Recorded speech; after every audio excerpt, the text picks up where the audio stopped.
All right, so the last part of this one deals with this permutation combination again.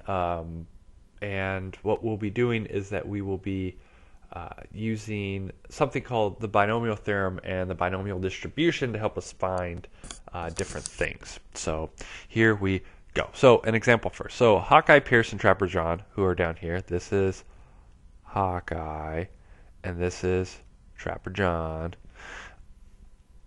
are playing golf. Trapper hits the green 55% of the time on his first shot. Hawkeye is better and hits the green 75% of his first shot. Which is more likely to occur? Trapper John hitting 7 greens in 9 holes, or Hawkeye hitting 12 greens in 18 holes? Okay. Now, what we would want to do is that we'd want to find the probability of each and see which one is more likely to happen. Okay. And so we'll find the probability of Trapper and the probability of Hawkeye, and we see that Trapper's is 11.1% and Hawkeye's is 14.4%. So who has a better chance? Hawkeye! Yeah, exactly. Hawkeye. Hawkeye has the better chance of hitting the green 12 out of 18 than Trapper does 7 out of 18. And what's kind of happening here is that we're looking at what's called a bell curve, and we're going, okay, if this is the bell curve for Hawkeye, then we want to look at 12 over 18 occurs somewhere around here. And so it's like, okay, well, what is this percentage? And that's kind of what we're doing. It's a little more complex than that, but this is not the video to get in depth about the binomial distribution and where it comes from. This is more of just an intro. This is what the formula is and everything. So here's the formula. P of R, so the probability of R occurring is NR, which is a combination because the order in which they occur does not matter. So this is the combination NR. Okay, so it's the combination of NR, and then the probability of R multiplied by the probability of it not occurring, which is Q. Q is not, so it's 1 minus P of N minus R. Okay, so we're going to go through this again. So again, here's the same problem with the same answers. So here's Trapper's. So what Trapper's would be is that since we want to see him hit 7 out of the 9, we would do a combination of 9, 7. Okay, and then the probability of him hitting the green is 55%. So it'd be 0.55% is in a decimal. And then you take it to the power of whatever the number is, of however many times he wants to hit the green, which in this case is 7. And then you multiply that by the probability of him not hitting the green, 0.45, and multiply it by the number of times that is. And then from there, it's just kind of a brute force plugging into a calculator and getting these numbers through. So again, it's a combination, and then you take the probability to the power that you want, multiplied by the probability of it not occurring by the power of it not occurring, by the power of the number of times it doesn't occur. And then you multiply that by 100 to get you your percentage. Okay, and that's how we got Trapper's. So then Hawkeye's would be 18C12 of 0.75 to the 12th and then 0.25 to the 6th. Okay, because we want 25% of the time he doesn't hit it, and we want that to occur 6 times. And so then from there, it's just a plug and chug the rest of the way through. And as you see, it comes up as about 14%. So that means Hawkeye, right here, who is in a wicked awesome cowboy hat, is the one that his would occur more likely than Trapper's. Now, going into more about statistics and everything, that doesn't mean it will occur, or that doesn't mean it will happen. We're just saying that there's a 3% chance that it will occur more often than Trapper John's. Okay. So now the next one, the Brady family has 6 children. Okay, which the Brady bunch, or bunch, yeah, they do have 6 children. You know, the dad had 3 sons and the mom had 3 daughters, and then they got together to make a big happy family. But anyway, what is the probability that the 3 are boys and girls? Not talking about the Brady Bunch show. And so how we would set this up is that, okay, out of 6, so it'd be 6C3. What's the probability of it being a boy? 0.5. 3. What's the probability of it being a girl? 0.5. And how many of them? 3. So then from there we would multiply the rest of it all the way through, and you'll get your number. So again, using your calculadora on this will help you figure it out. Now the next one, what's the probability of it all being girls? Well, how many girls do we want in the group of 6? So it'd be 6C0 of 0.5 to the 0 times 0.5 to the 6. And you might be like, well, that's a 0% because it's something. Nope. Something to the 0 power is 1. 1, 1, 1. And so then we would basically come up with just 0.5 to the 6. Now, if you wanted to check the other way, which if you wanted to say for them, or this would be for all boys. This would be all boys. Or this would be finding how many boys. The probability of having no boys, 0. Probability of all girls would be 6C6. But they will come up with the exact same number. Kind of cool. Okay. So the first one's about 31.25, and the second one's about 1.5625%. Okay. All right, so this one might be a little bit longer, so I've decided to do a little brain break, for this one. Okay. And so it's kind of there's two things. First, a little riddle. How do you divide 12 in half to make 7? Okay. So how do you divide 12 in half to make 7? That's a little riddle. Okay. But here's a little brain break. So after this, you should pause the video. What you're going to do is you're going to draw an image. I'm going to draw a like a spiral going out, which I would recommend you should try to do. So drawing a spiral out, and I went counterclockwise. Okay. Now, what you're going to do, that was with my dominant hand, which in my case is my left hand. You're going to switch hands, and you're going to do the same thing, but instead of going counterclockwise, you're going to want to go clockwise. Right? Yeah, you're going to want to go clockwise. So you want to go the opposite of the way that you already went. Okay.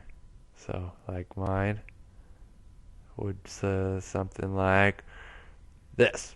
Ah! Okay. And you could try this with different things. You could draw a house with one and then try to copy the same house on the other and just do a mirror reflection. Or if you want to be really cool, and what all the cool kids do, is you do it at the same time. And you try to get it in an exact image. Okay? And try to do a mirror image of the two at the same time. Okay? So there's your little brain break. All right, now let's get back onto the show and continue on. I know you're probably wanting to do more of that brain break stuff, but we've got to continue.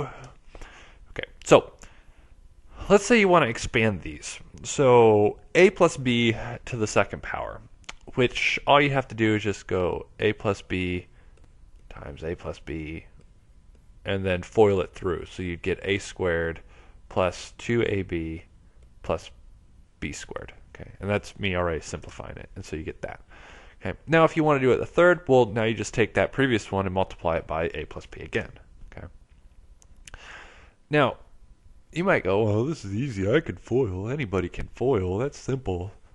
But the problem is what if we get something that's even larger than just the first power, or third power, fourth power? What if you want to go to the third power, or fifth power, or eighth power, 19th power, 175th power? See, the problem is that when you get larger and larger, it just takes more and more time. So again, here's a shortcut, which is kind of the idea of what math is trying to create shortcuts whenever you can. And it's called Pascal's triangle, who it's kind of credited to Pascal for making this. And essentially what the triangle is, it's pretty simple. You always start with ones on the outside. And you start with 1, and then you go 1, 1, and then you go 1, 1. And now, like to get 2, you add the two numbers above it. 1 plus 1 is 2. Then you go to the next one. 1 plus 2 is 3. 2 plus 1 is 3. 1 plus 3 is 4. 3 plus 3 is 6. 3 plus 1 is 4. And it's so forth and so forth, and it continues. So like the next one would be 1, 6, 15, 20, 15, 6, 1. And then you continue more and more and more. This triangle helps us with our numbers that we were doing. Okay? And kind of looking at what it is. So if you look at x minus 2, and then you want to take it to the third, what you're going to do is you're going to look at the next row after that power. So the third, something to the third, we would look at the fourth row. And the fourth row is 1, 3, 3, 1. And so what you're going to do is that you're going to multiply the first number, you're going to put this multiplied by the first one cubed, then you're going to put the next one, and then you're going to square the first one, and then multiply the second number by 1, so the first power. Then we drop that 3. Now this is the first, that one's now the second, and then you put the 1, and then you take it to the third. Okay, and then what you'll do is that you'll multiply it together. And this is a way of doing kind of a shortcut for Pascal, or for expanding these expressions. Okay, we'll do another example, but then what you do is you just multiply it all together, and you'll see. Alright, so now we're going to be expanding using Pascal's triangle to see if we can do this kind of a shorthand. So this first one, we're going to use x plus 7 to the fourth. And so we're going to use the fifth row. So 1, 2, 3, 4, 5, this row here, which has a 4 in it. Okay, so you kind of want to go down to the row that has the number that's the exponent, that's yours. So we're going to drop the first number, so it's going to be 1 plus 4 plus 6 plus 4 plus 1. And now what we're going to do is that you take the first number, or the first in this addition, and you go, okay, 1 to the fourth. And then you go, or x to the fourth. And then you go x to the third. And then you go x squared. Then you go x. And the next one, there is no x. So then after that, you take the 7, or the second number. It's not going to go in the first one. You're going to start the second one, and you're going to go in reverse order. So you go 7, then you go 7 squared, and then you go 7 to the third, and then you go 7 to the fourth. And then you would multiply. And then you would multiply all this through and see what you get. Okay? So in this case, you get all this stuff. Okay? So that's when you multiply it all the way through, this is what you end up getting approximately. Okay? So now if we look at the next one, okay, we've got 6, so that means we're going to use this last row. So we're going to write 1, 6, 15, 20, 15, 6, 1. Okay, and now you do the first one, so that'll be x squared. This is plus again. Plus, plus, plus, plus, plus. So then it goes x6, then it goes x5, x4, x3, x2, and x1. And then after that you use the -2, which we're going to put in parentheses, -2, and then it would be -2 squared, -2 to the third, -2 to the fourth, -2 to the fifth, -2 to the sixth. And then you would multiply all those together and you get that huge number. Okay. So again, it's just kind of the setup. So here's the formal, what it looks like. So the binomial theorem for every positive integer of n, a plus b to the nth power is the combination, as you see, it's combination of nc0 and combination so on and so forth. But that nc0, nc1, nc2, that's on Pascal's triangle. Okay, but you can use combinations to help you find these. Okay, so let's say we want to find the fifth term of this one. So a plus b 8. Okay, so if we want to find the fifth term here, if we're looking back onto this, okay, what we would do is that if we want to find the fifth term, okay, so the fifth term, the power would be 8 minus 1 less, so 8 minus 4. So wrong way. So the fifth term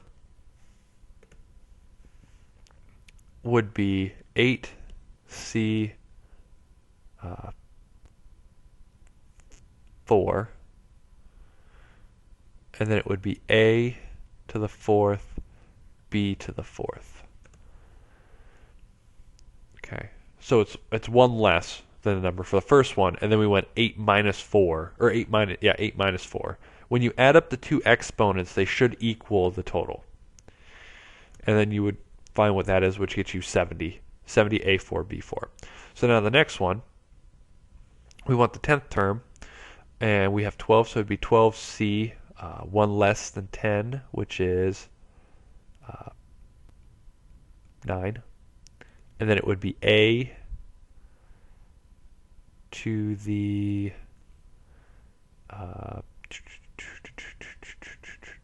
third, b to the ninth, I think.